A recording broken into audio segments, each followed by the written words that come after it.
Hey, Joe. Hey, What's happening? not much. How you doing? Doing well. Doing well. We were out at our first trade show last week. I know we were both there. It was a good show. Great show. Nice to be there. Yeah, absolutely. The TCC booth was looking sharp. Thank you. Shout out Kettle Bottom. Thank you. Yes, appreciate it. Joe Hassenfratz, sales manager from the Logistix Company. I know we had you on, I guess it was 2 months ago now. Yep. Hoping to get you on a regular, maybe every other month, something like that. Feature on the podcast. Nice having a dedicated logistics person here to really, I know obviously we talked about on our side and, all the struggles with freight and logistics, but obviously you're in the weeds day to day. So good to have your background and opinions on stuff. But maybe in case anyone didn't catch the first episode, if you want to give a little background and bio both on yourself and TLC. Yeah, absolutely. Well, thank you again for having us here at TLC as the dedicated sales and marketing individual. We try and bring on new carriers and customers as well. Got our start with liquid bulk, tank trucks, ISOs, and then have since expanded to a lot more realms, dry packaging, dry vans, and intermodal rail, as well as LTL, and pretty much everything. So as the partner to not only TCC but many other chemical distributors, we have to be very diverse in what we do on a day-to-day basis. So there's not too many 3PLs out there that can do the diverse needs that are currently out there. So that's kind of what differentiates TLC from a lot of other 3PLs that basically pick a lane and kind of try and stay in that lane. We make it very difficult on ourselves by trying to do everything. And but at the same time, it's a huge service ad for you guys. Absolutely. And our ops team back at TLC does a wonderful job of making sure that they're trying to keep up with all of the carriers that can service every single one of those needs. So it's been at that show was very great to be there and build potential new customer base, but given the current freight market, had to have my boxing gloves out every now and again. It was some tough questions as to what's going on in the freight industry for sure. Absolutely. And I know within the freight world, there's kind of 4 core services, if you will, that TLC offers. I know you guys do a lot with the import and exporting, dealing with ports, truck freight, both liquid bulk and dry van freight, LTL freight, as well as the intermodal or rail options. I know all 4 have their unique challenges and difficulties these days. I don't know if anyone maybe stands out to cover first on what you're seeing and what's going on. Yeah, absolutely. So import-export, I think it's no mystery right now that the ports have been getting crushed. I think speaking on it the last podcast, it has not improved. Saw a report out this past week that Port of LA has a record number 61 container ships just crazy circling around, waiting to be allowed into port. That doesn't even include any of the barges or anything else that are also kind of congesting that port. So certainly very challenging. Anything coming out of East Asia, China of course has a long wait list to get anything onto a ship. We do have some pretty good contacts that kind of help us to prioritize some more than other, but that has been a significant challenge in the logistics world.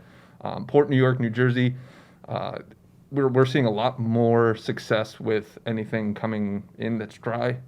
There's so many ISO containers right now that are just stacking up, and we're actually seeing an issue, not even just in Port New York, New Jersey, but many ports that empty ISO containers are actually being turned away because there's such a backlog of containers that already are waiting to get back to their final destination. So the trickle down of waiting to be picked up to finally make it back to the actual end user is compounding day by day. So interesting developments at the ports for sure. As far as actual liquid trucking in general, anything outbound northeast to down south, there's such a huge demand as it is for just local, what they consider local runs, that we're seeing some challenges in finding those longer runs because Is there a line where it's like local versus long, 400 miles, 600 miles? yeah, I would say anything that they could do, a driver could do in a day and back. That's what they're considering local. Okay. So anything above that or outside those parameters is just being pushed to the back of the list at this Yeah. point, just because there's so much more demand for what they consider again local that Yeah. there's no need to send a driver out for a 2-3 day run when they could complete 3 runs in that time. One time, yeah. Exactly. Makes sense. Absolutely. But dry, we're seeing a lot more success. That seems to be opening up a little bit more. Yeah. Not even just regionally, but in general. California seems to be one of the main spottier markets, inbound and outbound. Yep. So anything moving dry out of there, it just depends the day of the week, and you're going to see rates that are kind of all over the place. So outside of that, it seems to be coming down day by day. But yeah, California, again, just the trickle-down effect of all those ports is just insane. And when you talk like dry containers, so maybe if you're looking to move some liquid product, there could be some benefit in moving a load of totes or drums versus trying to look at a bulk tanker. Even though the totes and drums may be a little more expensive, you pay a marginal fee for the packaged material to actually get stuff, which could take weeks and weeks. Absolutely. I think since the last time we talked, that's a burgeoning business that we're looking and growing every single week. Yep. We have so many repackaging requests and warehousing requests that we're able to fulfill because of just the increased demand for just having product on hand. Heaven forbid there's a shutdown or any one producer can't fulfill this. Just getting anything at all. The repackaging market is blossoming right now for sure. And I know on the TCC side, we're getting a lot of inquiries for the 4 totes, 6 totes, 10 totes, whether it's to cover a load stuck at the port or you can't get a liquid truck, something like that. People are looking for totes to cover material. So I'm sure the LTL market's been all over the place too. What do you guys see on an LTL? Yeah, again, to your point, just getting anything to help someone get by has been a lot more of a recent occurrence. So LTL in general is a challenging market, just given how much is moving at any given time. Yeah. And hazardous materials, we're finding there's only a select few carriers who are even willing to touch it at this point, and that seems to be dwindling, just given the current demand across the board. Yeah. Similar to the liquid, that they can kind of backfill in all of those requests with other non-hazardous requests. So. And obviously that hurts customers or people that are buying two pallets a month, 4 pallets a month. That's their total demand. That's what they're using, whether it's liquid or dry.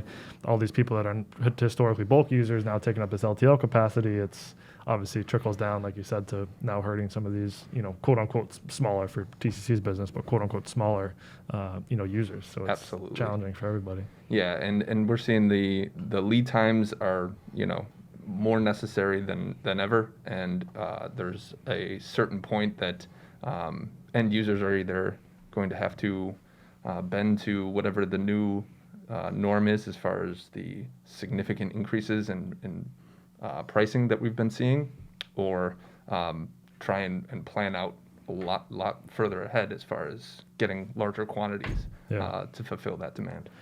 And I think we talked about it a little bit, but the rail side and the intermodal side, are you seeing more demand or opportunities with maybe intermodal for some long haul moves? Is intermodal and rail been extremely difficult, or what are you guys seeing I know you manage a fleet of rail cars normally, and then obviously a bunch of spot orders for moving things cross country or whatnot, but what's the feeling with rail these days? Yeah, on the spot side of rail, we're seeing what used to be a very competitive marketplace no longer is the case. Again, there's such a high demand to get these containers to where they're typically going on these longer hauls that rail kind of fulfills the need for. We're seeing, dry van or chassis moves way more competitive than ever. So rail used to be an excellent alternative if timing wasn't an issue. Not so much the case anymore, unfortunately.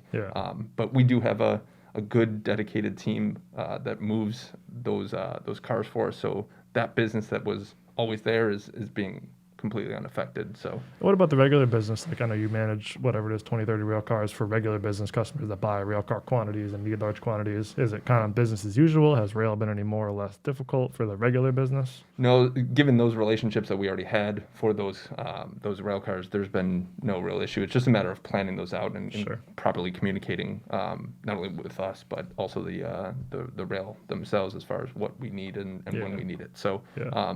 thankfully, we do have those in our back pocket to lean on, and can obviously pass those savings along to the customers who have been giving us that dedicated business. Sure. But outside of that, again, the spot business has been extremely challenging. Yeah. Well, I think a lot of your update mirrors what we've been talking about on the broader episode with logistics issues, freight issues, planning ahead for Q1, allowing plenty of flexibility. So appreciate your update as always. Absolutely. Good to see you again. What's coming up for the next 2 months? I'm sure you'll be at some trade shows, doing some travel, or where can people connect with TLC? Yeah, absolutely. So we'll be at the Northeast Rail Association show next week. We'll be attending the AFPM show in October. We have a Inbound Logistics podcast that will be coming out within the next 2 weeks. Very nice. Once that gets finally edited up, and Yep. that'll be on the website and our LinkedIn page as well. So that Nice. again, it'll kind of expand upon what we just talked about today, our capabilities, all that good stuff, all things TLC. And obviously always available online, social media. We are always available. We have a great marketing team that supports us and puts out the updates on a weekly basis. So Yeah. tune in for hopefully better news. Yeah.